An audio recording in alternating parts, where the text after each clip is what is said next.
Maendeleo ya nchi yetu sasa na baadaye yanategemea nguvu kazi imara, na nguvu kazi hiyo si nyingine bali ni vijana.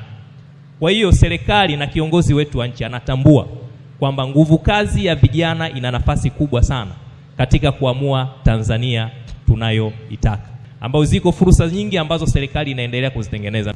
Ziko programu za uwezeshaji wa vijana kiuchumi kupitia kwenye halmashauri zetu ambazo zimekuwa zikitolewa. Programu za utoaji wa mikopo ile ya 10%.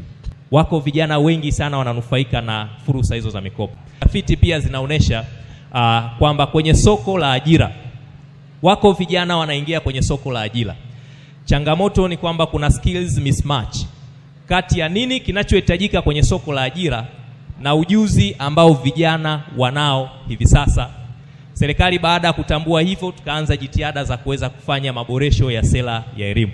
Sera mpya ya elimu iliyofanyiwa maboresho imeweza kuzinduliwa, ambayo imeboreshwa kuweza kuhakikisha kwamba mitaala yetu inawaandaa vijana wanapomaliza katika ngazi mbalimbali na wawe na uwezo wa kuweza kujitegemea wao wenyewe. Lengo ni kuweza kuwasaidia vijana kuweza kukabiliana na changamoto zilizopo kwa taifa letu. Lakini mwaka huu tunajua kwamba tunakwenda kwenye uchaguzi mkuu wa mwaka 2025. Mchakato wa kisiasa, sisi vijana tuna wajibu mkubwa wa kuweza kushiriki. Na sisi kwa sababu ni kundi kubwa, manake tuna nguvu ya kuweza kuamua viongozi ambao wanakwenda kuamua maisha yetu. Kwa unakwenda kuwachagua watu ambao wanakwenda kufanya maamuzi ya maisha yako. Lakini tuna jukumu kubwa sana la kuweza kulinda amani, utulivu wa nchi yetu.